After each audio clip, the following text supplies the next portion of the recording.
be used. That money can be used for trauma-informed programs. You need to advocate with your local school boards. You need to advocate with your local governments.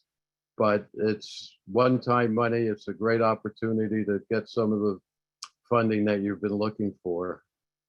Similarly, the opioid cases have largely been settled. There's going to be a huge amount of money going into local governments for opioid programs. And we all know that something like 60–70% of all the people who suffer from opioid use disorder suffered ACEs. So if we want to prevent the next kid, the next adult, the next community from being harmed by opioid use, we need to deal with both preventing ACEs and teaching resilience for those who suffered it. So go after that opioid money. And then the last issue, and maybe Jen will talk about it some more, is there's an opportunity to get earmarks from Congress. I'll leave that to Jen, and we're still trying to sort it out exactly what Congress is doing for change there. They haven't quite made it clear. But those first two pots of money, the opioid money and the ARPA money, are sitting out there, and it's going to go to the squeaky wheel. So go squeak. With that, I just want to turn it over to Jesse to introduce something that to me is so exciting, having been involved in CTIPP since its creation, as we actually now have a full staff on board. And Jesse, take it from there. Thanks, Dan. Just gonna continue to encourage folks to squeak. So putting that link in the chat one more time for our ARPA toolkit. But like Dan said, CTIPP has recently experienced some tremendous growth, which is very exciting. We hope to see more of that.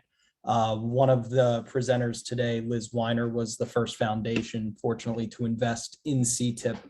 But with that, with the investment, fortunately for us, we have been joined by a wonderful staff person, our Director of Government Affairs, who many of you may have seen on a CTIPP CAN call in the past. I believe last June or July, Jen Kurt was with us to discuss a bill that they were working on when they were with Congresswoman Ayanna Pressley's office. And now we are very, very fortunate to have them working full-time with CTIPP. And so Jen, you'll pass it back over to me where I'll spiel some more, but without, I just want to turn it over to you to talk about legislation and everything with our audience for now. Thank you so much, Jesse. I'm so excited to join this team, and just some incredible people in the organization and the network on the board.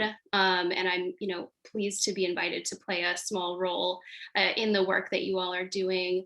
I've been working on trauma policy and trauma issues for many years, and most recently left a 3-year stint working in the House of Representatives.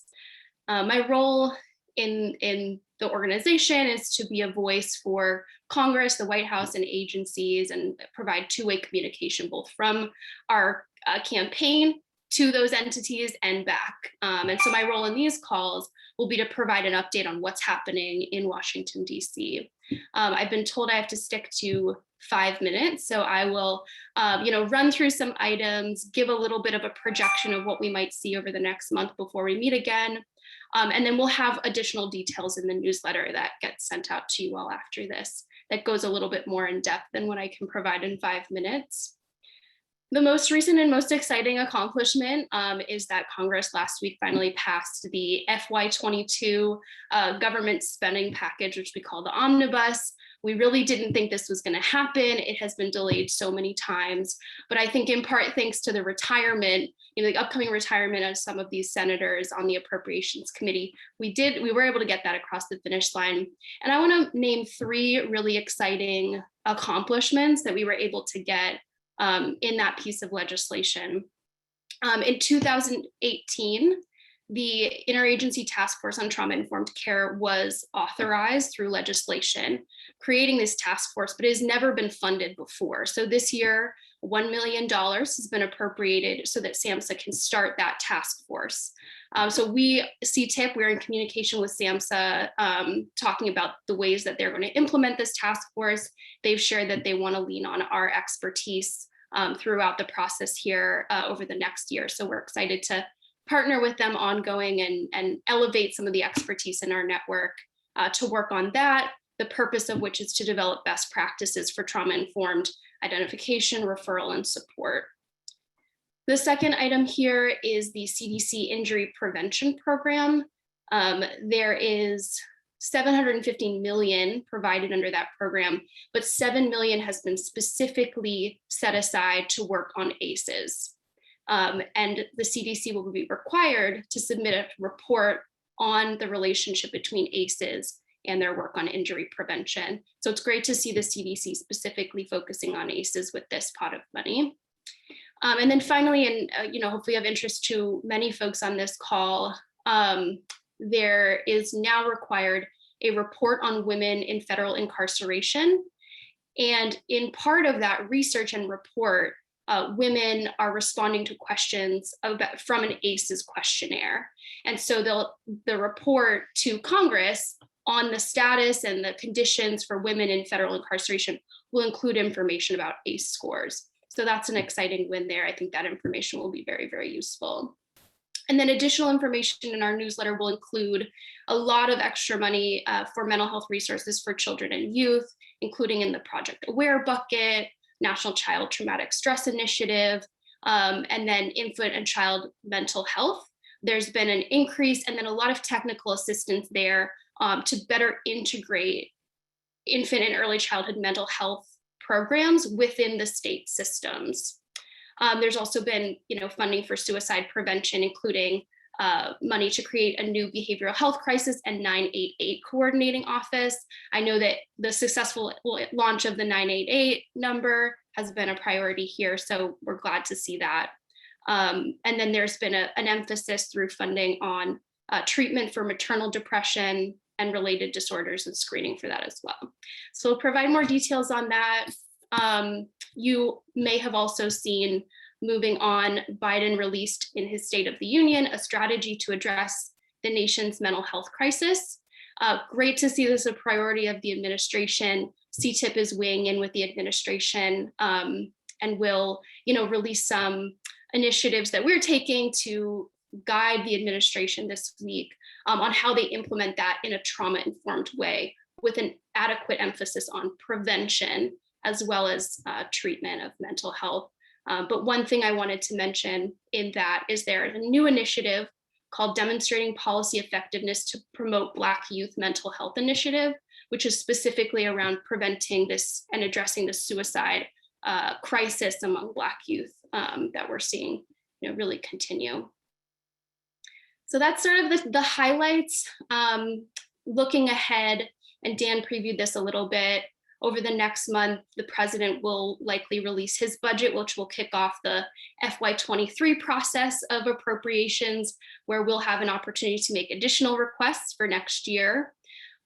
Community projects, which are also known as earmarks, are rumored to be coming back again. If that's the case, I'm very prepared, and CTIPP will be in touch with you on perhaps a workshop or some way that we can work with you to help you understand what those earmarks are, opportunities for you to request them, how to work with your members of Congress to get that money specifically to those projects. And then two other items, I know the White House is pushing for a COVID-19 supplemental so we can work on global vaccination, stockpiling resources, helping hospitals as we're seeing a new variant, possibly subvariant, possibly coming in. So Congress will try and figure out how to get that done. And then of course, as Dan mentioned, monitoring what's happening in Ukraine with Russia, and the White House, we'll see how they decide to take action on that. But that's your sort of look ahead, and I can put my email in the chat here, and I'm happy to be a resource to any of you at any time. Thanks so much. Thank you, Jen. So I just a few more quick notes before we get to the main presentations for the day. I see a lot of new faces in the crowd, which we absolutely love to see if there are folks that are not on the CTIP CAN listserv. The easiest way to get onto that listserv is to join the National Trauma Campaign.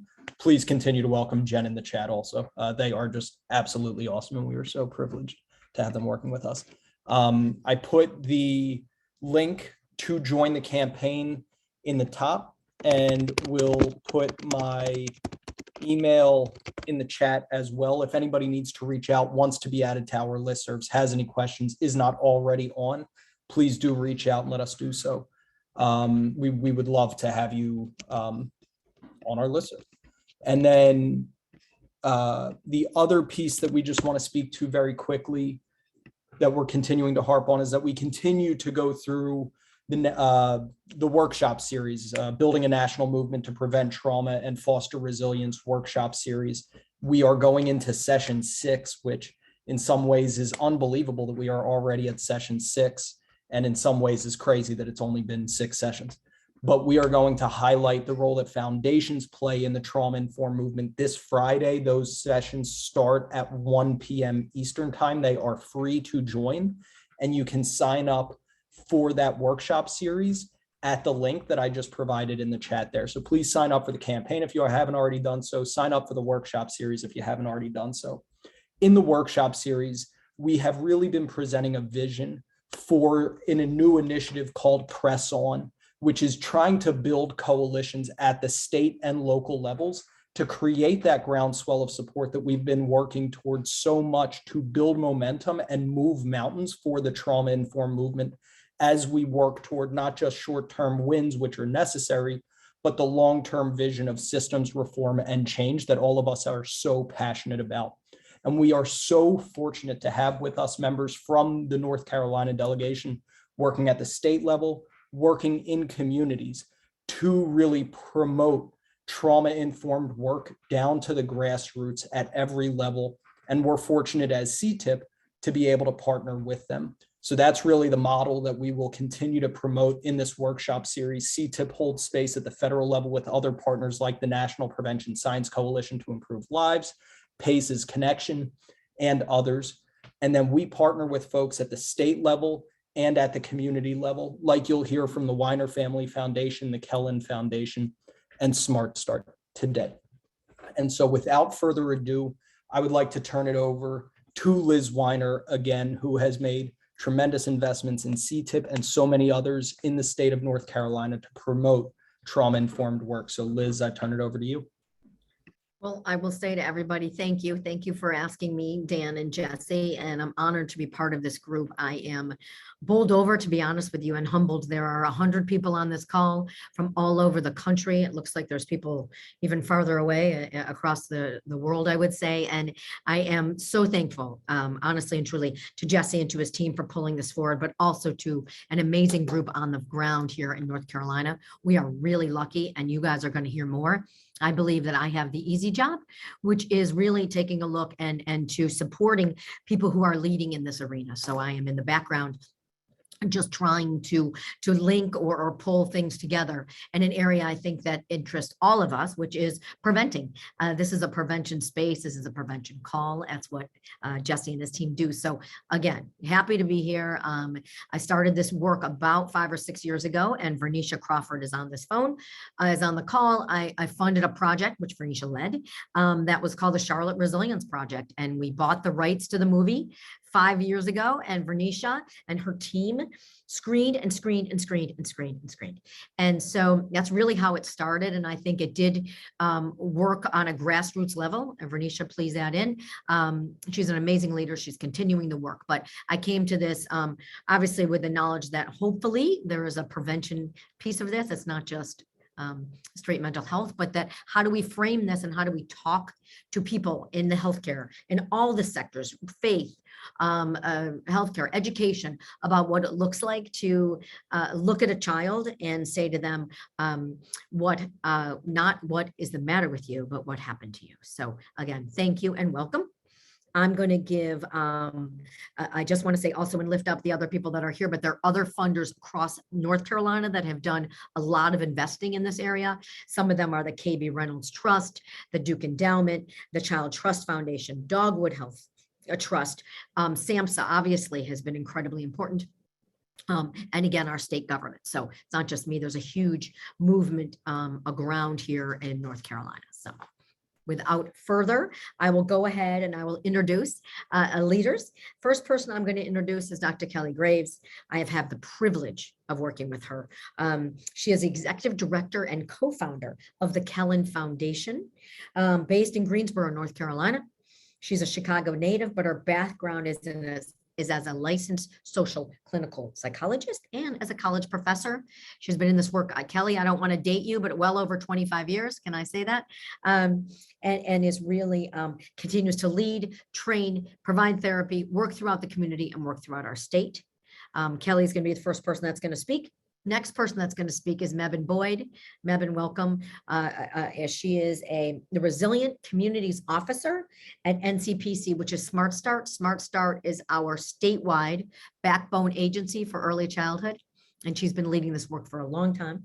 She has originally grew up in Wilmington, but I recently found out she's from a Wilmington native, which is on the water, but she grew up in Japan. I don't know if that's right, Mebane, but we did find that out about you. She is a clinical social worker and involved in nonprofit management. So I'm going to turn it over to Kelly first, and then we'll turn it over to Mebane. And again, thank you all for coming and for all the work that you're doing on a daily basis. And Jesse, I will just ask, did I miss anything or leave anything out? Liz, per usual, you did a fantastic job. I will let folks know, like I just put in the chat, please insert questions that you have as we're going. I'm developing a queue, but Kelly, please take it away. All right. Well, good afternoon, everyone. Thank you for sharing time and space on this important topic that I think we're all interested in and we're all invested in terms of how do we continue to build resilient communities. I'm Kelly Graves, as Liz mentioned, and I'm excited to share with you some work that we've been doing across the state and including partners from across the country that we've entitled Resilient NC. So I'm going to screen share now so that I can give you the presentation. All right. Are you all able to see my screen? Yes. All right. You see the full screen. All right. Awesome. All right. So we're going to go ahead and get started. So the Kellen Foundation, just a quick high note, is a partner with the National Child Traumatic Stress Network. And so we do a lot on the trauma and resiliency arena and have been doing this work, as Liz mentioned, for a couple of decades and continuing to see the evolution and the movement that's happening in North Carolina and across the country, and just really excited about that process. As we all know on this call, community resilience is built. We know from the science that resilience is built and that there are different layers of resilience. And so our particular work with Resilient NC is recognizing the different layers of resilience, but really focusing on community level resilience and what can we do at the community and systems level to support trauma-informed communities. And from our perspective, that includes a focus of not only preventing and addressing the trauma, but also actively building opportunities for resilience and that positive development. And so from our perspective, it is not an either or, it's a both and both of those pieces being really critical to support thriving, safe, secure, nurturing environments for kids and families and adults across the community. So that's the framing that we took in our Resilient North Carolina work.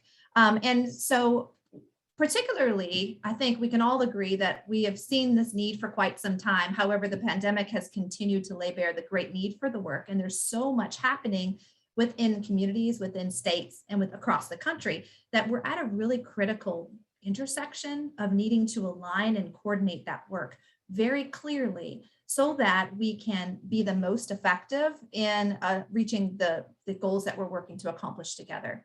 So one of the things that we saw in North Carolina that led to this work was this great momentum that was happening, and not only across the state, but across sectors and different things happening across sectors.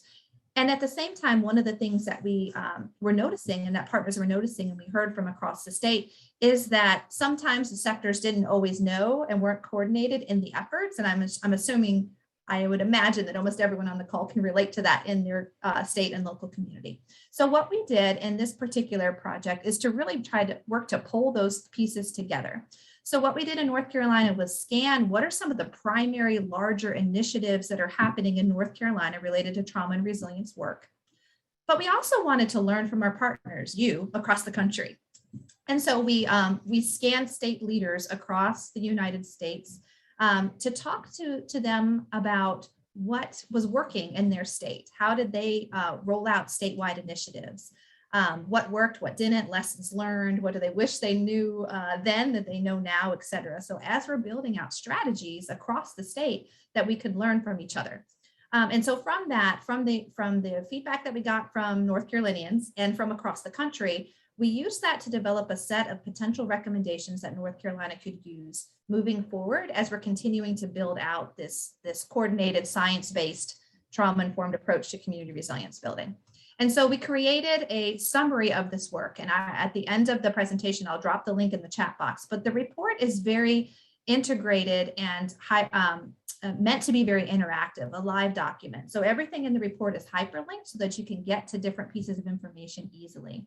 And it's structured such that we provide our set of recommendations informed by the research and the interview process.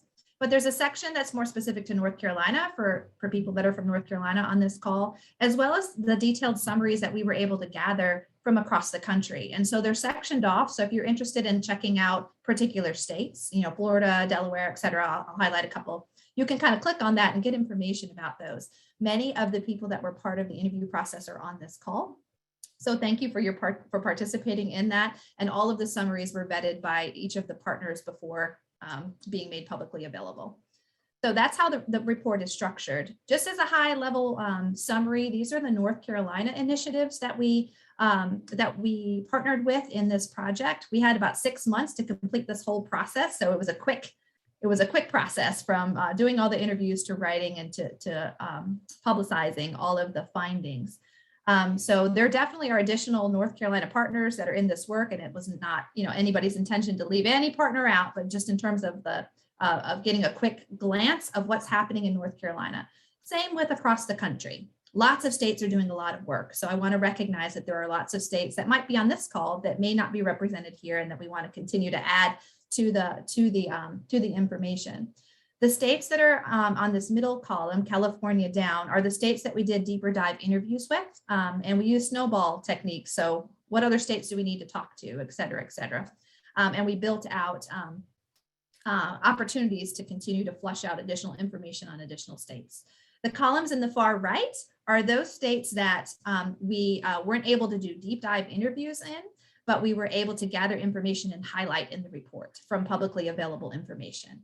So you can see that while it wasn't all of the states, obviously there was a pretty strong representation of different states, as well as some state national initiatives like CTIPP and ACES Resource Network and PACES Connection, et cetera. So those are the subsections that you'll see represented in the report. So I would encourage you to check that report out and pull information that's useful. And for time's sake, what I'm gonna just kind of focus on for the rest of the time that I get to spend with you today is really the recommendations that were lifted from the feedback that we got. And so I'm going to highlight an 8-point strategy that was developed for thinking about how do we build approaches to statewide resilience and what does that look like? One of the first pieces that surfaced to the top was the importance of a backbone. And different states were structured in different ways. What we heard is that when there is a backbone agency present, the initiative tends to be more coordinated and the work tends to be forwarded more efficiently and effectively.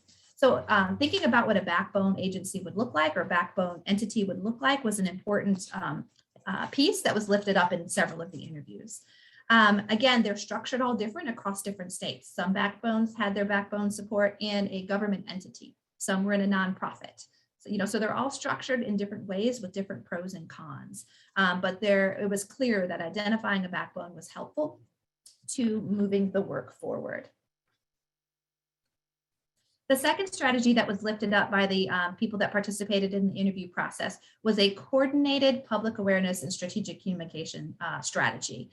In particular, what we heard a lot was that there was a lot of messaging that was going out, which was good, but sometimes those messaging, there were opportunities for that messaging to be much more effective if it was more coordinated and disseminated in a coordinated strategic way. And so, even down to how we talk about trauma and what is community resilience, and some of those messagings, so that there weren't separate messaging going out both within communities and across communities within a state, thinking about how do we coordinate those messages so that we don't unintentionally confuse people or think that people might be talking about different things. So this particular strategy was lifted up as a recommendation as well. This can include, there were several states that are highlighted in the report that had centralized websites for their state, where information about trauma and resilience was disseminated in a statewide website, usually supported by that backbone agency, which helps to be a resource for local communities and coalitions across their state as well. The third recommendation is really that intentional building of the public-private partnership model. And in particular, thinking about how we strategically engage not only nonprofits and government entities, but business leaders and elected officials. And how do we pull those advocates, those groups into the work and make sure that they have the strategic messaging and the information to really continue to push the work forward. This particularly was lifted up for sustainability as well, and creating some of those funding structures that allow for that ongoing work as the momentum is being built for that work to continue ongoing based on those public-private partnership approaches. There were a couple states in particular. I'll lift up California and the resiliency effect and the work that's happening in Northern California as good examples of the type of public-private partnerships that can be created. So there's some samples and descriptions if you're not sure exactly how that could work in your state or in your community. The report has some examples and case studies of how that has worked well that I would invite you to check out. The fourth recommendation is focused on, if I can get my cursor to go, is really continuing to build out training and technical assistance. Sometimes when we hear more training, it's like, oh, we've done training, but we know that the workforce continues to grow. It continues to turn over and change and shift. And we have new information that we didn't have before. So ongoing training and technical assistance is really, really important. One of the pieces that was lifted up a few times was how helpful it could be to create a kind of a statewide training plan that could be across sectors. So thinking about, ACEs and Resilience 101 type trainings often are developed for specific sectors. But as we know on this call, it's not sector specific. So how do we think about pooling resources and saying, here's one potential training that school personnel could take, criminal justice people could take, public health, mental health, et cetera, that has this higher level overview, and then kind of get into more specific trainings based on sector or specific groupings, right? The other thing that we heard loud and clear was that our workforce was tired. This work is hard, and it can be taxing as we're looking at trauma and resilience. And so we heard a need to develop some secondary stress prevention and burnout prevention training that could be helpful across different sectors as well. The fifth strategy is cross-sector partnerships and really intentionally thinking about ways to connect across sectors. Perhaps there were a couple examples of how states did this. One example was a state that developed an ACEs symposium, ACEs Innovation Symposium, where they had a representative from different sectors that would meet either quarterly or twice a year to give kind of updates on what's happening in their sector in this arena, and strategically look for ways to align in their planning process moving forward. How do we co-sponsor different things or work together on different initiatives where there's some overlap there? The backbone structure could be helpful to facilitate these cross-sector conversations as well. And so one of the things that you'll notice, if you haven't noticed already, is each of these strategies are unique, yet they play off of the others, and they're very intentional in doing so because, a backbone organization that's supporting training and cross-sector partnerships together could create the biggest bang for the buck and the biggest change that we want to see. Of course, consistent with that is the importance of focusing on, importance of focusing on policy and advocacy change. CTIPP and many of the partners on the call are leading the way in that, in terms of thinking about how do we create policies at the local, state, and federal levels that support the adoption of trauma-informed policies, and really how do we continue to link in multiple sectors and multiple voices to be able to support that work. And training, we hear a lot, and we heard a lot in the interviews about people who are interested in helping with policy work, but they don't really know like where to start and what do I do and what are some of the tools to be able to do that. And so being able to link some of that and create some how-to guides for different sectors and initiatives could be really helpful to create that big collective voice. The seventh recommendation is continuing to support local coalitions. This is something that is a movement across the country. In North Carolina, there's a lot of work that's happening in supporting local coalitions. NCPC in particular is leading the way in North Carolina on supporting local coalitions. And so I won't go into a lot of detail there because you're getting ready to hear from Mebin, who will talk in more depth specifically about that. But I think this work continuing to be supported and focused on and thinking about how do we build local coalitions and not just build them, but support them with funding. A lot of times the local coalitions are led by volunteers, which can create some challenges there.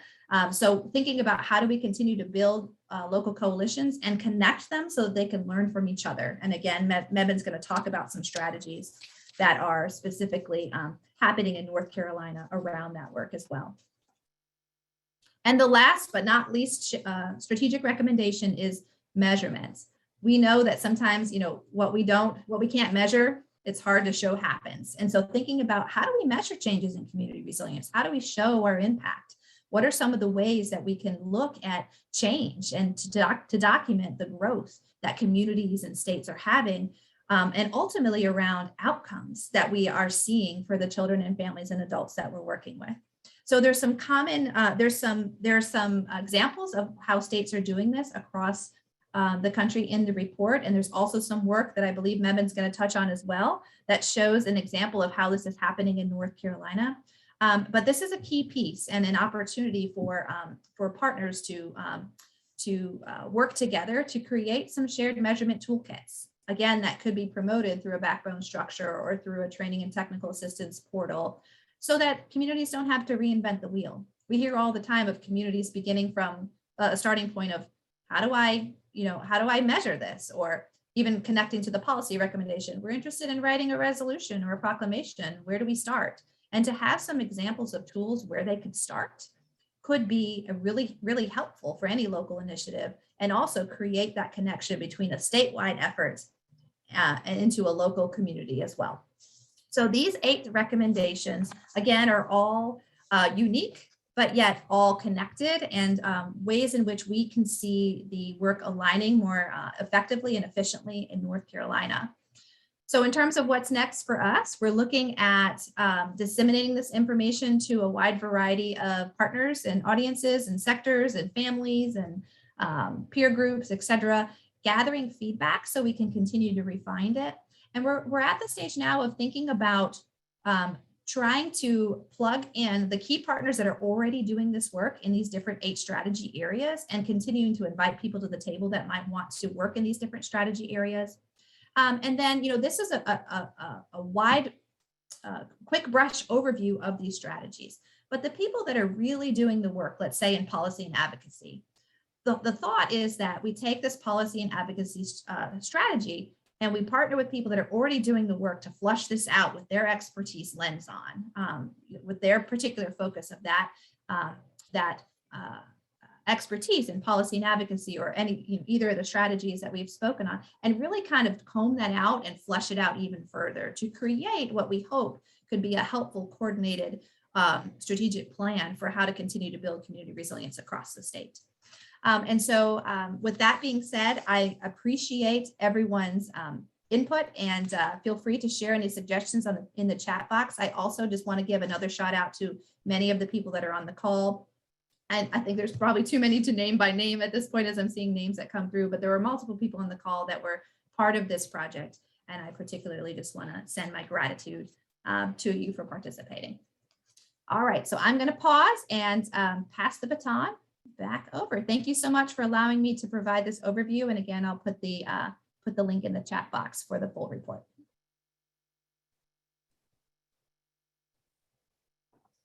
Thanks so much, Kelly. Won't have any interruption. Mebin, Kelly sort of handed it right off to you, so just take it on away.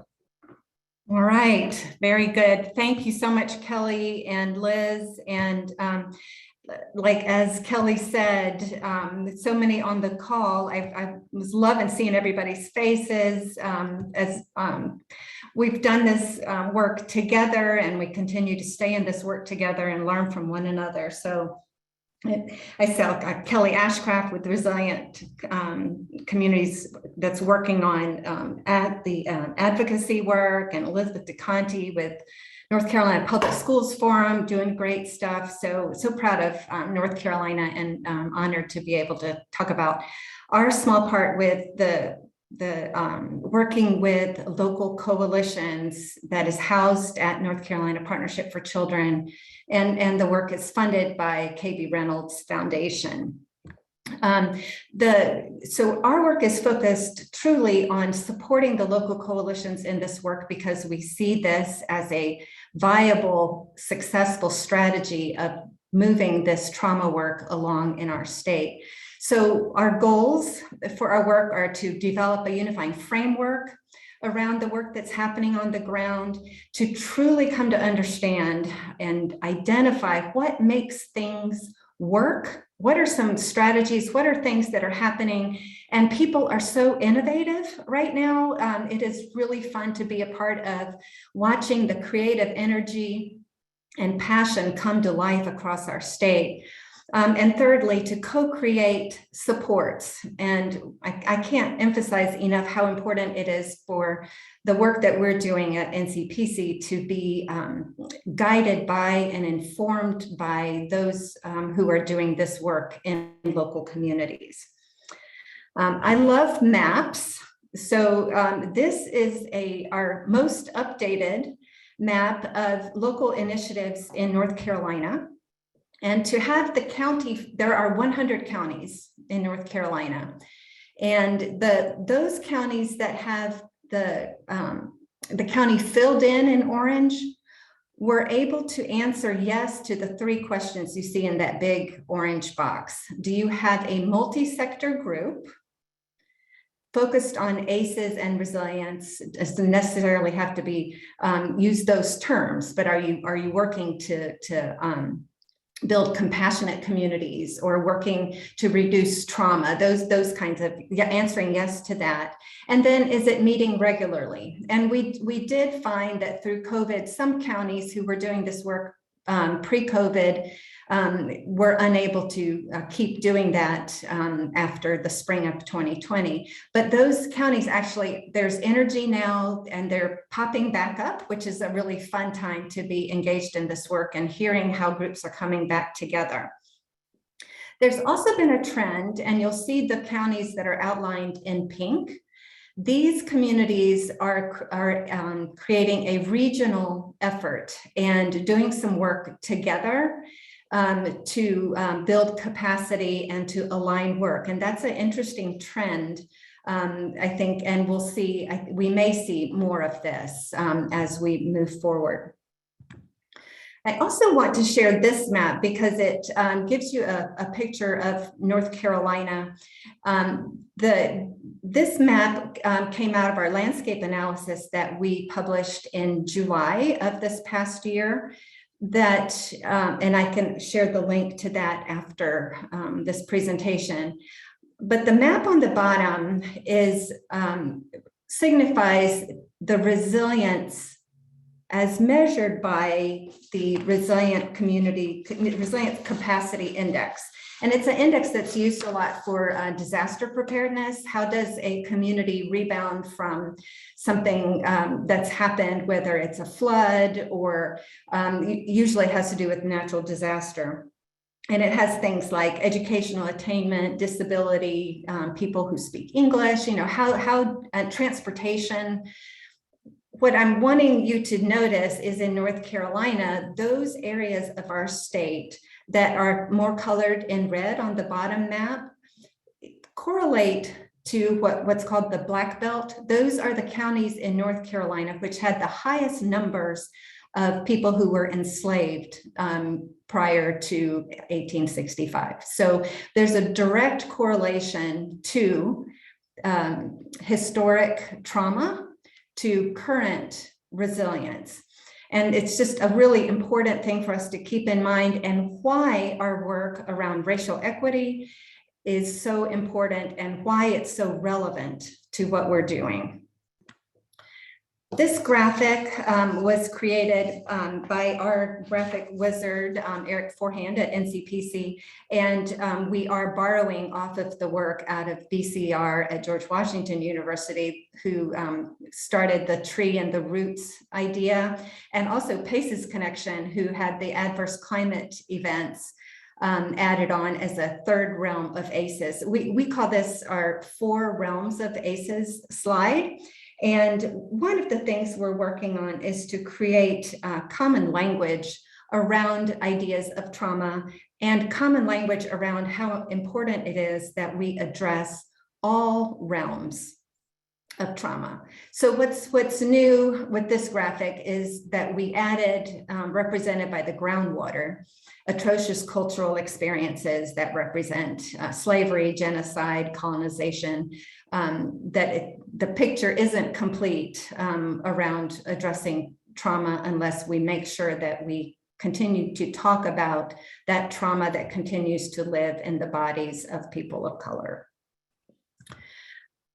So I wanted to spend some time today sharing with you our theory of change that was developed prior to my arrival at NCPC as a way to align our work, as a way to think about what it is we're doing and how we're going to get there. And you all will recognize, those of you, I'm sure, who've been in this work even a little while, some of these ideas and some of these representations are not original to NCPC. They come from really great folks who've done the research. But the idea is that the purple column, the community values, this idea of safety and trust and empowerment, collaboration, support, and including history and culture, these come from the 6 principles of trauma-informed communities from SAMHSA, that first and foremost, communities need to develop this sense of working together. The how is as important as the what. And in my prior work as a local task force leader, we had lots of conversations about but when are we going to do something? When are we going to get to really do things? And I think we often fail to see establishing those community values as the what we're doing. It's okay to spend time building our trust and safety. And then the broad strategies come from the ABLE Center for Strategic Change, or for strategic change. And that is, their research said that we all tend to focus in, well, they said you have to do all 6 of these in order to really have systems change. So for example, we tend to focus in on policies and program components often. Let's put in this program. Let's add a program for after school, or let's make sure we have a program for moms who've delivered children addicted to substances, for example.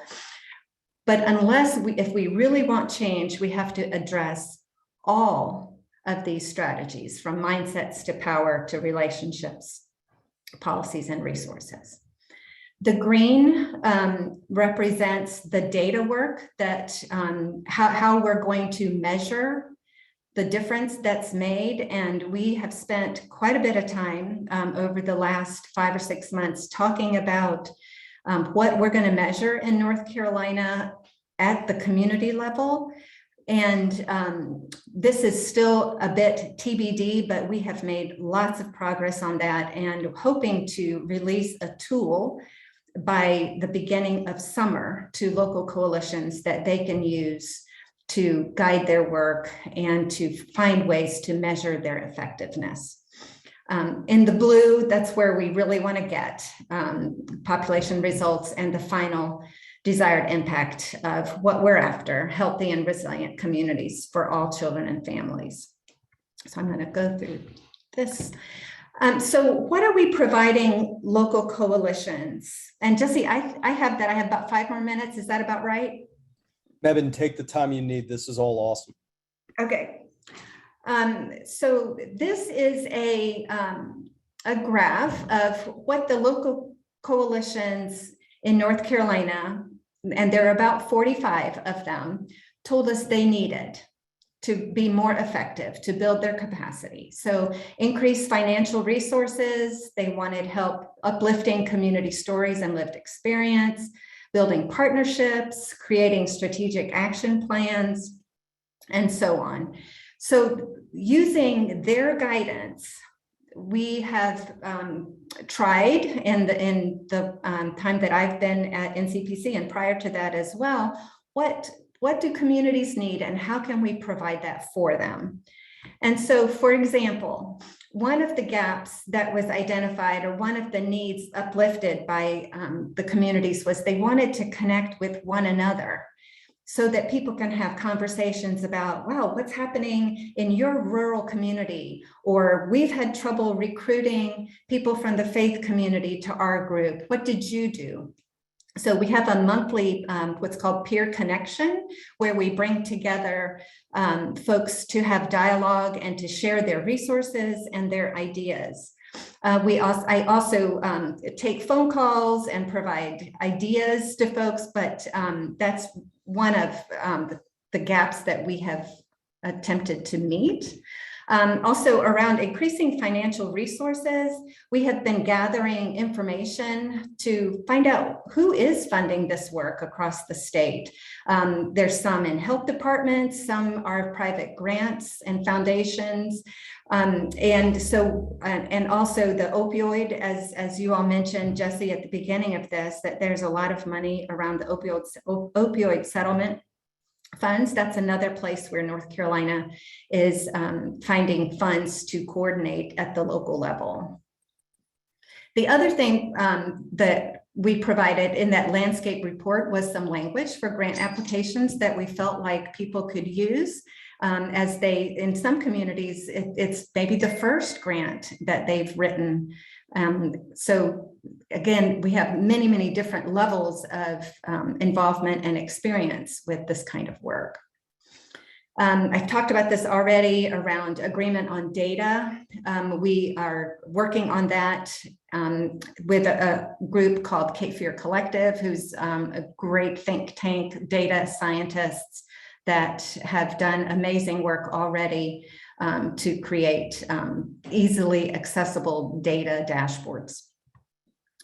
And then help with creating a strategic action plan. Again, the theory of change model I shared is a nice way to begin thinking about a plan. You know, what area do we want to tackle first? And why is it important to have that as part of a plan? We have a resource list of North Carolina organizations that are assisting local collaboratives. And next week, actually, we have a workshop called From Talk to Action using the RBA framework, which stands for Results-Based Accountability, led by a group called Race for Equity Now. And this work was funded by some funding from DHHS, the Division of Mental Health. And that's it. I hope I didn't go over my time. I could talk on and on. Mebin, we invite you to talk on and on. Kelly, you as well. Liz, you too, all of you. This is such good information. As you have more questions, I got some of them that were coming through the chat.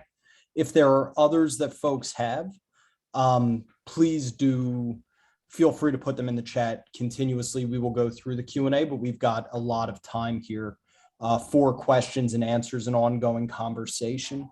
Mebin and Kelly, two of the questions that came in, if you're able to put them into the chat very quickly. One was, Kelly, for your Resilient NC report, just the link to that. I think that you put that in there already, but just wanted to make sure. And Mebin, same for the Resiliency Index. If you're able to put the link to that, if there is one, in the chat. And then for both of you, before we get into the actual Q&A, some questions about whether or not we could share your slides with the group in our follow-up email. So if you don't mind emailing those to me, we will get that out to everyone. Just a reminder, if you're not on the listserv, email me, sign up for the campaign, and you'll definitely get those. But with all of that, we'll head into the questions. So to start, where does North Carolina, Kelly, fall in the report that the Kellen Foundation has put out, and what are the next steps that you see for the state?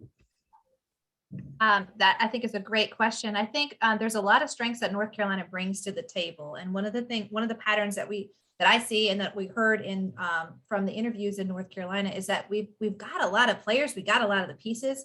Now we've got to figure out how to connect them and align them. There's great people, many of which are on this call and many that are not, that are doing a fabulous work. And so I think that in terms of where North Carolina falls, I think that that's similar. We've got some brilliant people across the country that are doing this work. And sometimes knowing about what the other person is doing and creating those networking opportunities to learn about what the other person is doing and strategically think about how to align it is sometimes where I think collectively as a country can fall short. Great resources, great talent, and how do we align it?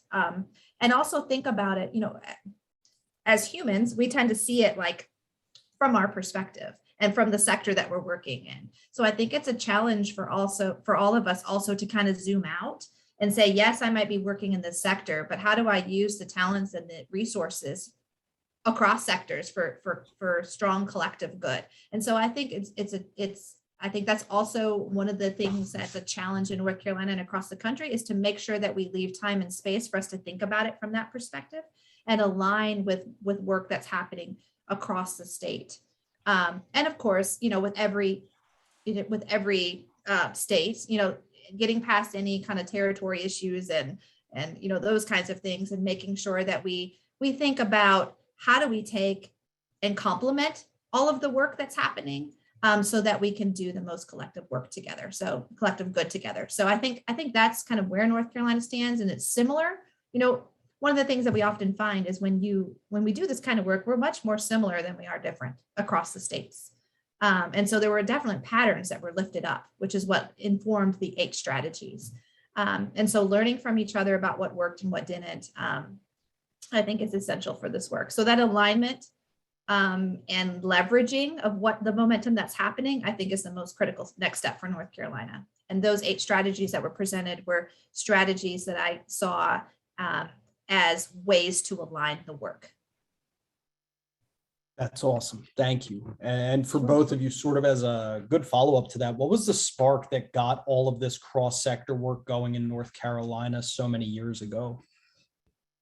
And Liz, certainly you as well, if you have insight into that, but for all 3 of you from your perspectives, what sort of got this going?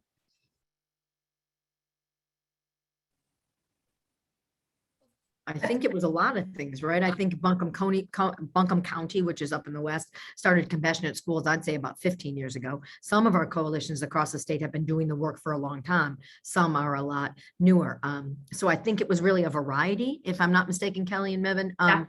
And I think it was, I really do think it was the knowledge base, the changing when people started talking about development of your brain, right? And the impacts of brain. I really saw people take notice, maybe more than they did in the past. But I think when the research really came out, the scientific that pointed to that, and some of the work of Dr. Jack Shunkoff and some of those, I think that's when I saw it elevated. But Kelly Ashcroft, Kelly Graves, please, North Carolina, please. I would definitely agree with that. There was also a lot of movement in each sector. So a lot of movement at the local coalition level, the grassroots level, but then there was movement that was happening across sectors. So in the late 1990s, early 2000s, the system of care rollout that happened in North Carolina, as that continued to grow, there became a trauma-specific work group within the statewide system of care initiative. And so there began to be a trauma focus in like the mental health arena. Then the child welfare arena landed a large federally funded project to look at trauma-informed child welfare building. And so there started to be a focus there. More recently, there's a task force that's been developed by Chief Justice Paul Newby to look at ACEs-informed courts. And so you see the court system beginning to focus on work there, and early childhood system has started to work on, has continued to think about trauma-informed training for the workforce and child welfare. In early childhood and schools. The public school forum that's on the call is doing work around creating trauma-informed schools. So you see some of the things happening at the grassroots level, but then there started to begin to get funded large bodies of work across these sectors. And so now really is the time for how do we take that sector work and connect it so that we are collectively looking at this kind of like from a public health angle to both prevent and treat ACEs and trauma.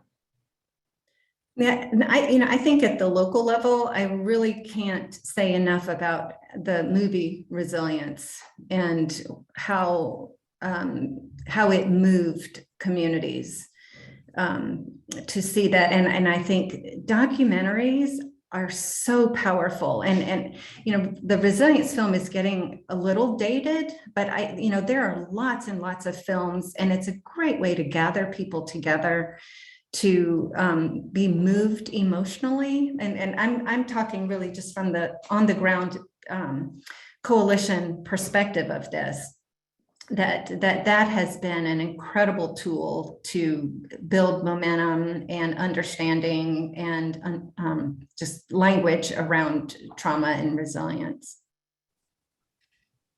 It's all so good to hear. Kelly, go ahead, please. I was just going to add one other thing. I'm lifting up Carrie Sipp's comment in the chat box around elected officials have played a significant role as well. And so, definitely who's in office can make a difference in helping to move this work forward. And I think, no matter where anybody falls politically and socially in the last couple of years, we have seen, especially with the pandemic, I think, the downside is, a pandemic. The upside is people who didn't necessarily understand the way that stress can impact you. It is a little bit of eye-opening and an opportunity to say, wow, stress, wow, I never understood it. I never got it before, but now I'm living in a pandemic and I feel it and I see it. And, so they can potentially connect with some of the way that stress impacts people differently. It has been an opener to conversations to wider audiences, I think, as well, to talk about ACEs and stress and brain development and why the why that's important for people. So I think that has also created an opportunity to forward the work as well. Oh, Kelly, I'm just going to take that snippet and just say that's why we should all join the campaign, right? That's why sharing your lived experiences, communicating with legislators is so important. Thank you. And Mevin, to your point, the connective tissue that the documentaries can bring and those shared sort of that shared knowledge building across communities we've heard is very, very powerful. Before getting to other questions, I just want to answer two quickly in the chat. Tambila, for recordings, you can find all of the recordings for every CTIPP can call at that website on our page. And yes, we will share them with folks who are on our listserv. And then Keeney, the Friday workshop series is really trying to promote nationally what Kelly was just speaking to, the need to do this work cross-sector, what Mevin was speaking to, the need to drive this work down into communities. And so that is our Friday workshop series. This Friday, again, is going to be on foundations. So I just wanted to highlight those two because they were a little bit off from Kelly, Mevin, Liz, your presentations. But back to you all. And Mevin, I know that you have some exciting news on this, but how have you leveraged ARPA, the American Rescue Plan Act funds, and CARES Act funding to support the work in the state? Well, we actually, through ARPA money that came into DHHS, are funding some grants that we're providing to local coalitions to do training in their communities. And that's coming in a couple weeks. And we also are we've been a thought partner on this, but the grant actually we directed over to the AHEC, the Area Health Education Centers in North Carolina, to do a North Carolina trauma certificate. And I saw Mimi Cunningham was on here earlier.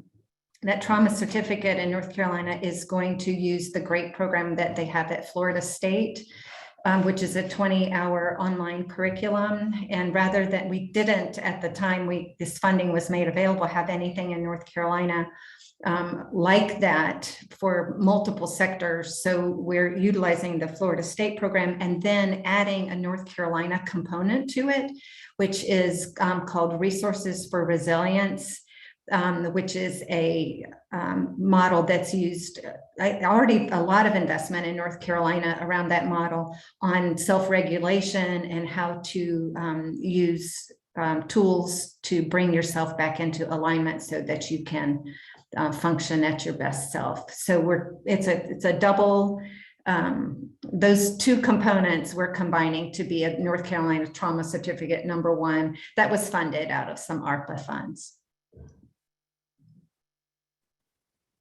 It's great. Again, like Dan was saying earlier, everybody can mobilize around ARPA. I will put the link to our ARPA toolkit in the chat in a second. But a question that just came in from Ulysses, Kelly and Mebin, both of you have spoken to the emotions that, you know, this sort of knowledge can bring up.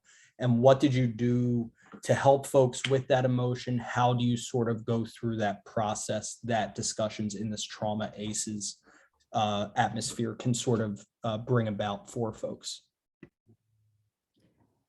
So the Resilient NC project in particular was kind of strategy focused. It wasn't the community outreach and services. So I can answer that question for sure in terms of the strategies that we use from like a service delivery and community training perspective, if that's helpful.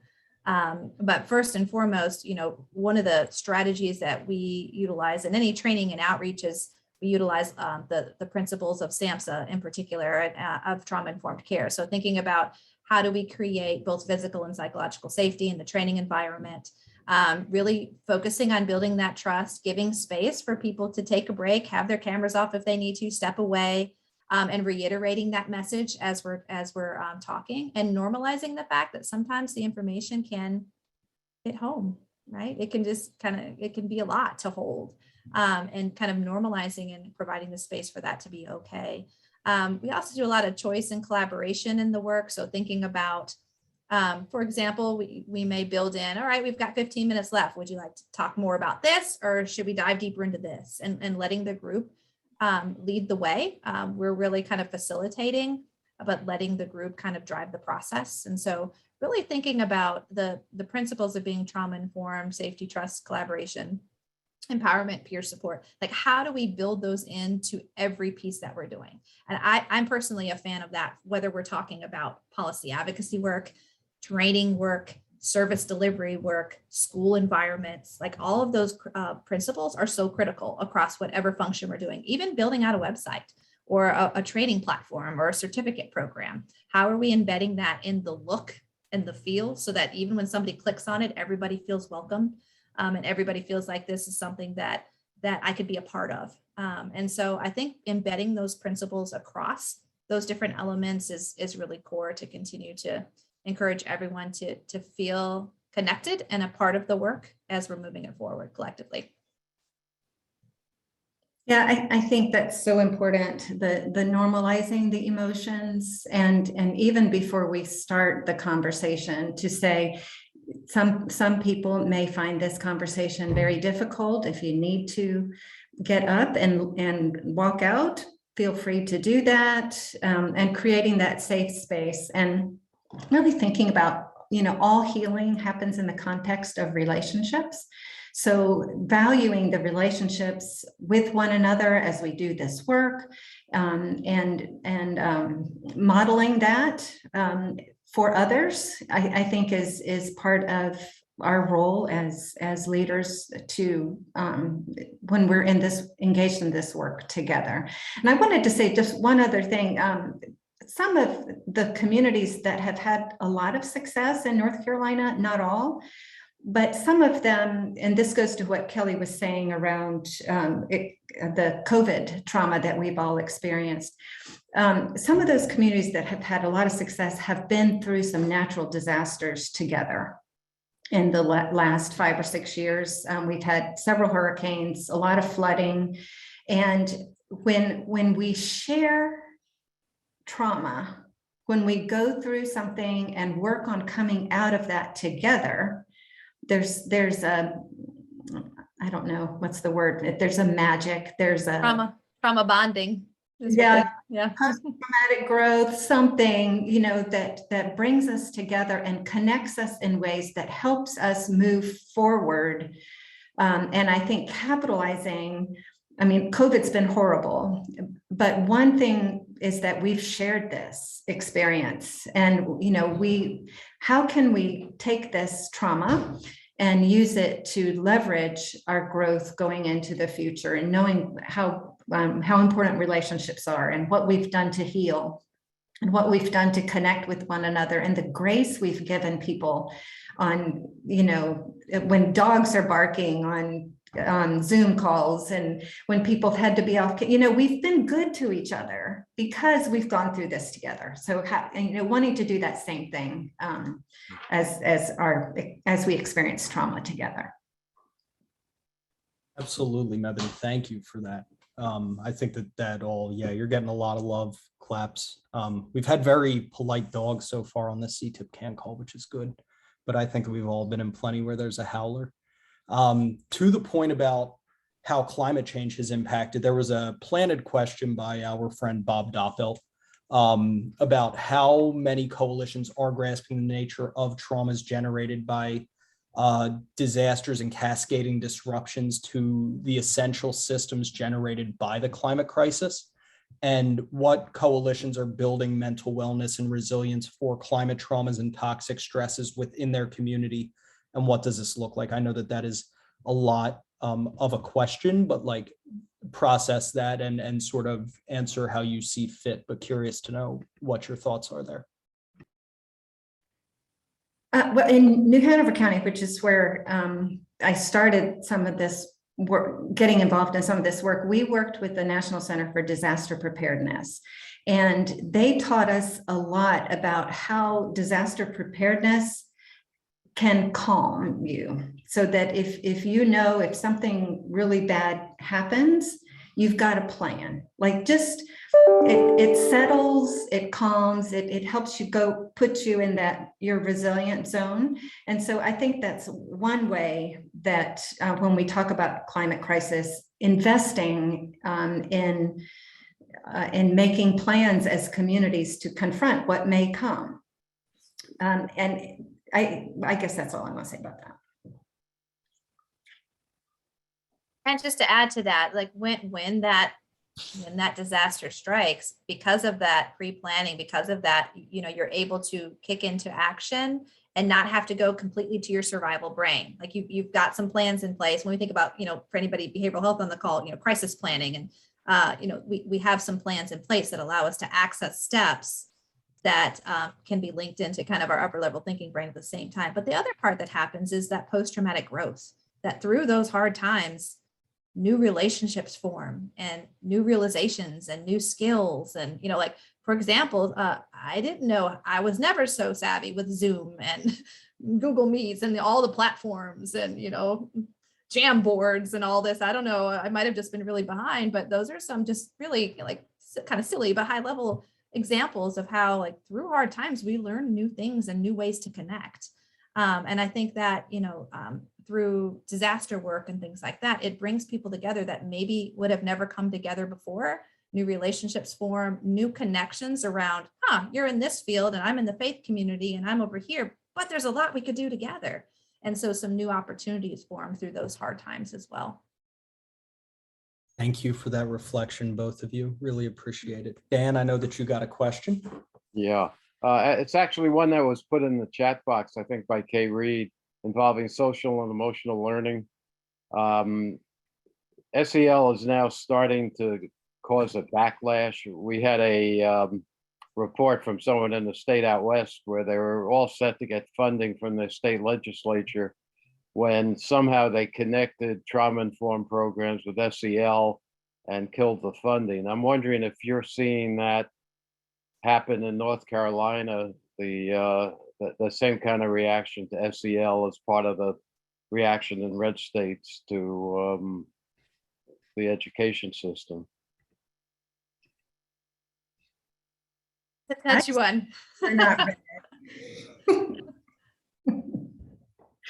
The only thing that I would comment on that is that I have seen how much the language matters. We talk about language all the time, and I have seen some school systems shy away as soon as you say the word trauma, because when they do trauma programming, the thought is that the school system is saying, yep, we've got a lot of trauma in our schools. And that might be politically not the best thing. And it might not be great for businesses and families to think, oh, there's all this trauma programming in my kid's school. What's going on? And so I have seen a lot more success with language like building compassionate schools and thinking about ways to do the same types of things, but the way that it's framed seems to make such a big difference. And I see that particularly in education systems as being essential in education systems. So I wonder if it was not so much a content, like not interested in that, but the way, some of the framing and the words that are used that could be a turnoff for some individuals because of just not exploring, like, what does that actually mean? Yeah, I haven't seen pushback on social emotional learning. I hope we don't get that. I hope that's not contagious. I wonder if people on the call outside of North Carolina have seen that It's- popping up. Maybe Yeah. put something in the chat box. If you've heard anything, please do put it in the chat box. I do know that it is sort of being packaged together with critical race theory and is seen almost in some conservative circles as a Trojan horse to CRT. I think that, to Kelly's point, that's where languaging, messaging is important. People who control the messaging. My first class at Oberlin, Politics 105, those who control the messaging will ultimately have a lot of power. And so, Kelly, I think that the framing that you put it in, this is about creating compassionate schools. When we talk about social and emotional learning, the importance of that, the youth suicide epidemic that we are currently facing, the one system, the one place that we can reach every child right now, almost universally throughout the country, is through the education system. So we do need this now. We do need this moving forward, and especially coming off of the isolation that we experienced throughout the pandemic. We know that young kids may not have experienced the same socialization. This sort of conversation is so important, and we need this in schools. The way that we frame that is important. I think that creating compassionate schools, or just talking about social and emotional learning and why it's important through that lens, is also so critical. Please keep chats coming. Very, very useful to know what's going on around the country, right? These obstacles are real, but that is why having a huge movement is necessary to overcome them and become the louder voice, be that squeaky wheel that Dan was talking about, that really makes more noise and drives progress forward. Moving on to another question out of curiosity from someone else that I think had to drop off the call. Has North Carolina created a trauma-informed providers directory for medical providers such as doctors, dentists, et cetera, or other providers? And if so, how do you go about doing so? There's a mental health one for children. Kelly, you know more about this than I do, that you register for. Yeah, so there's the child treatment program that is coordinated by the NCTSN site at Duke, and it basically is a roster of individuals that are certified and trained in particular models with a heavy focus on trauma-focused CBT. However, it only includes those providers that have gone through that specific training. It doesn't include providers that might have been trained at the national level or through other trainers. And so while it is there, it is not necessarily fully indicative of all of the providers that are trained in different models, just the individuals that went through their training program. And that's specific to, I can find the link in just a second and pop it in the chat if that's helpful. So yes, but I guess would be the answer to that question is yes, that there is a template for that, but it's child specific and it's trainer specific and model specific. So it's a good starting point. That's the only one that I know of in particular that is a trauma specific directory. And that's more geared towards behavioral health, not necessarily medical providers. Gotcha. Thank you. And just to buy you a little bit of time, Kelly, to find that link and put it into the chat, there have been a lot of great comments, but Elizabeth brought up that in her experience, there's agreement that the messaging needs to be on, and it does seem that a lot of folks who may be against SEL would actually be for life skills and social skills. So it really does come down to that critical messaging aspect. So important. And Kelly, saw that you got it in there. So that was very quick. Thank you. So on to some more questions. Kelly, from your presentation, Jesse asked, have you considered building in a coaching model for transformation and an implementation of training? Mebane, if you have an answer to that as well, please. Yes, lots of ideas around that. Don't want to get cart before a horse. So what my hope is that the action teams can kind of coalesce and flesh out like what would that look like. So on the training and technical assistance, what's already happening, including the great work that Mebane is coordinating with AHAC. What pieces are already happening and how do we coordinate that together? I also took note in the chat box of some ideas around some trainings that are happening at the national level that could be models that could be looked at. And so that's when I was talking about populating those action teams and fleshing it out further, that's the kind of level of detail that I think is the next right step is, okay, training and technical assistance. Let's pull out what's in North Carolina already. What can we pull nationally and create that comprehensive strategy? I think that's the next right step for each of these action teams. And as a side note, I didn't say this in the presentation, but one of the other things I'm finding is a parallel between what can happen at the state level and what can happen in a local coalition. As we're building local coalitions, it's great to have these same steps at that level. What kind of training are we doing in the community? How are we coordinating? What's our policy work at the local community? How are we coordinating it? And really that same strategy, that same framework, whether it's local or state. It's Kelly, absolutely. To that point, when I was developing the LOVE initiative in a small community center in Philadelphia, LOVE was the lowering overdose and violence epidemics. That was my initiative to get into trauma-informed care in Manayunk. It looked very similar to what is now being done at the national level, the considerations, right? So if we can replicate that across sectors, across all levels, I mean, that is really, really powerful. How can we help organizations understand the return on investment on more than one and done trainings, such as multi-session trainings and coachings? That's such a great question. Yeah, we can't train our way out of this, right? So I think one of the reasons I like our theory of change model is that training and program is one of the 6, methods or, my gosh, my brain's had it. One of the 6 strategies, that's the word I was looking for, to create systems change.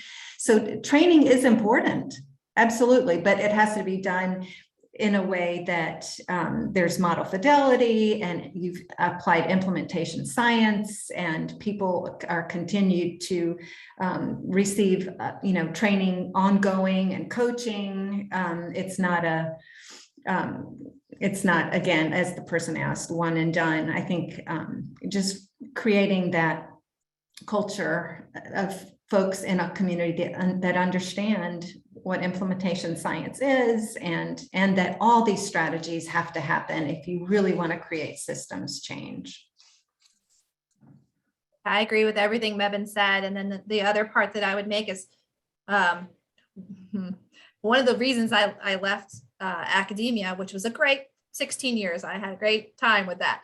But I continue to see this gap between the science and the implementation. Like we can train all day, but the so what of like, why does this matter? How do I do this? What does it look like in practice? Like that's the part, the link that I saw missing. And sometimes with training, the trainings happen, all the science is presented, but there's not an opportunity to say, to really think about like, how do I apply this? What does this look like in schools or in juvenile justice or in different settings? And that link I think is so critical and the piece that's missing sometimes in trainings. And so that's why the return on investment I think is sometimes not where we want it to be, because that implementation link, the how to, I call it the so what question in my trainings. I say so what 10,000 times in every training I do.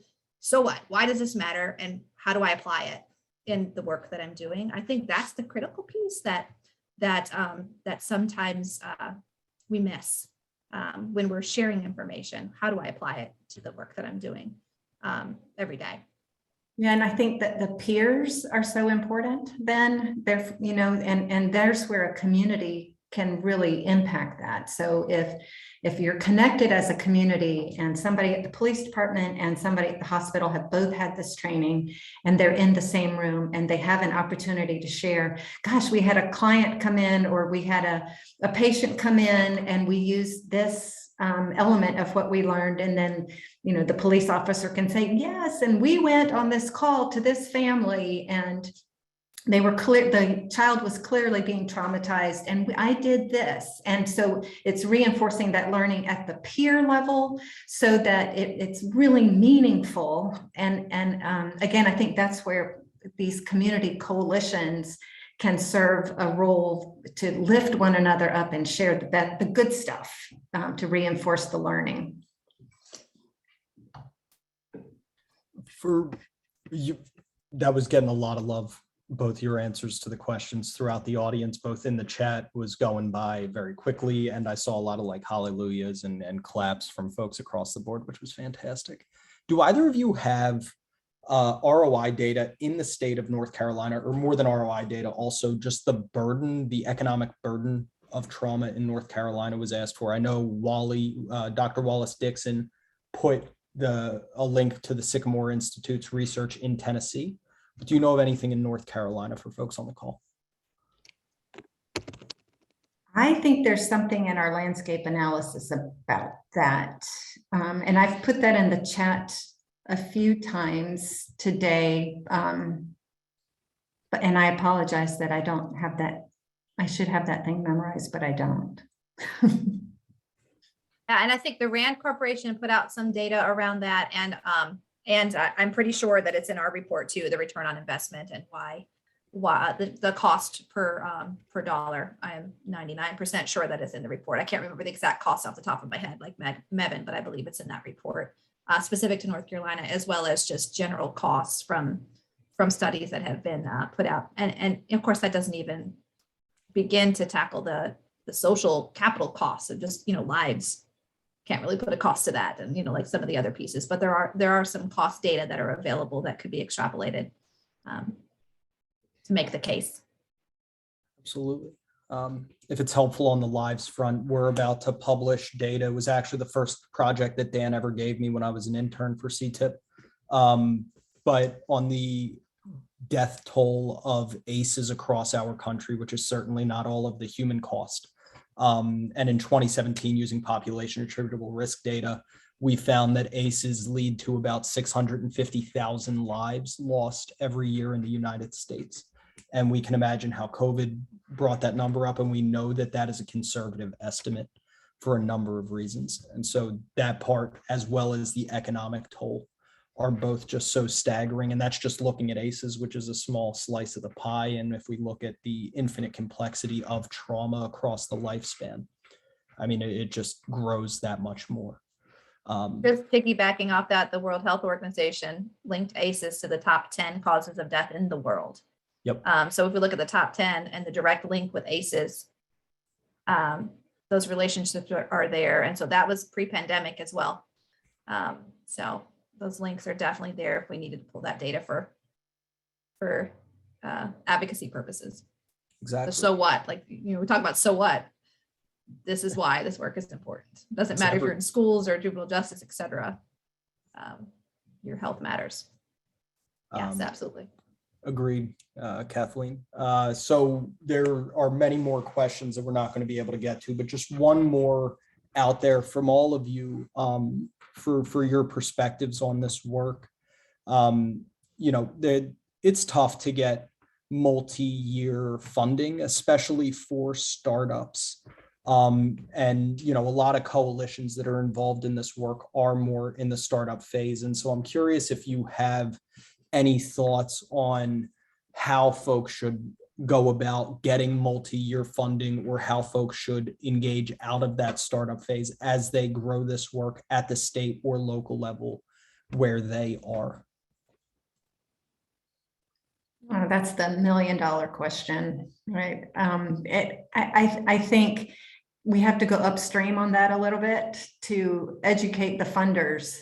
Some funders understand that you can't do it, you can't set unrealistic expectations in a 1 or 2 year grant, that if you're really in it, right? And Liz, maybe you should speak to this as a funder, just how important it is to give some stability to groups that want to do this, to know that funding is going to be there next year to do it too.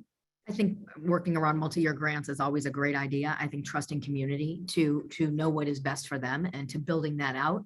I think the hardest part is it's very difficult to have an ROI. I mean, it's very difficult. You can look at expulsion data, right? You can look at a number of things, but I don't know if you can really do a direct correlation. Kelly knows the best you can, right? So I think it's just so important that we continue to know that we want to invest as much upstream as we can, and that sometimes that's very difficult to research or to say this is how we're doing it, because you're preventing something that you're not sure would have ever happened. So it's really hard. But obviously, myself and our foundation are invested completely in this work. And what I would say, and what I say to as many funders as I can, please give people multi-year grants. Please trust your community. Please make sure you have a very streamlined grant process. And I think all those things do help pull it forward, but it's difficult. I don't have a great answer, but I'm happy to talk to anybody about that and keep 10-year grants. I like that, Jane. Yes. So let's say 5-year grants. Let's meet in the middle. 5-year grants, multiple year funding, simplify and streamline the process, and make sure you respect your people who you're giving the money to. I mean, that's trusting that they know what they're doing and that's why they came to you. So I think there's a lot. There's a lot for philanthropy to learn, and I own that. And there's a lot for us to learn from you all who are doing the work on the ground. And so I have a lot of respect for that. I really do. So anyways, happy to talk to other funders and complain to them and tell them what to do if I can be of help. So anyways, anyway, I can help. Thanks, Liz. We may take you up on that collectively as a group. We'll let you know. This has been Mebin, did you have more? I saw you come off mute. This has just been such an awesome session. Liz, Kelly, Mebin, thank you so much for sharing your wisdom. We look forward to sending out the follow-up email. Just as a quick reminder to that last question, on Friday, the workshop series is focused on philanthropy, on funding these sorts of initiatives.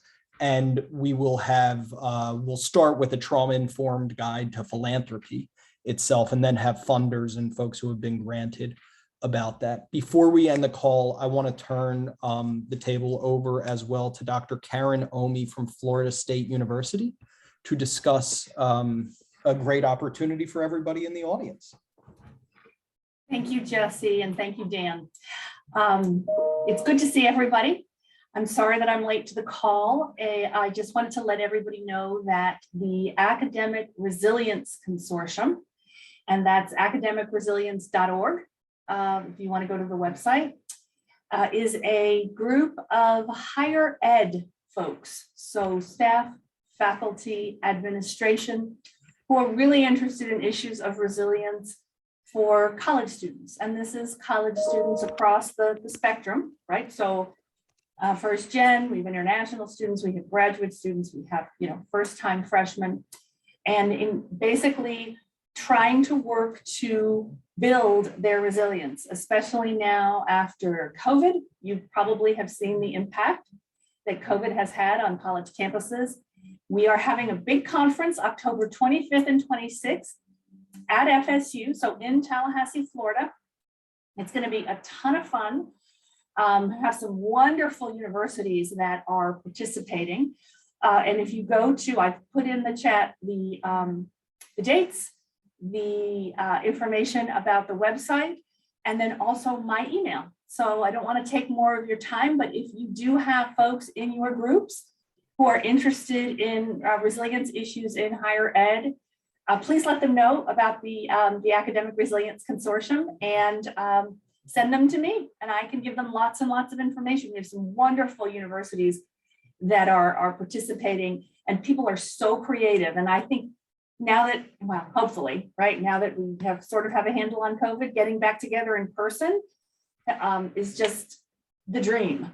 And this is going to be an in-person, we're going to do it hybrid, in-person and electronic in October. Thank you. Thanks very much, Jesse. Thank you, Karen. And so folks know, we will follow up with a flyer about that conference that the ARC is doing. Again, if you are not on the listserv, if you are not sure if you are on the listserv, feel free to shoot me an email. And I'm happy to sort of make sure that you're on there. We will follow up with information. Just again, thank you for everybody who's in the audience. Thank you for everybody who participated in the chat, and thank you especially to our wonderful presenters. We look forward to next month, where we will highlight some other folks from our growing CTIPP team and some other wonderful presentations. We will follow up next month with an email, as we always do. We hope to see you at the workshop series in between. Keep advocating, keep being that squeaky wheel, keep being awesome, be kind to yourselves and each other. Thank you all so much for all you do. Look forward to seeing you again soon.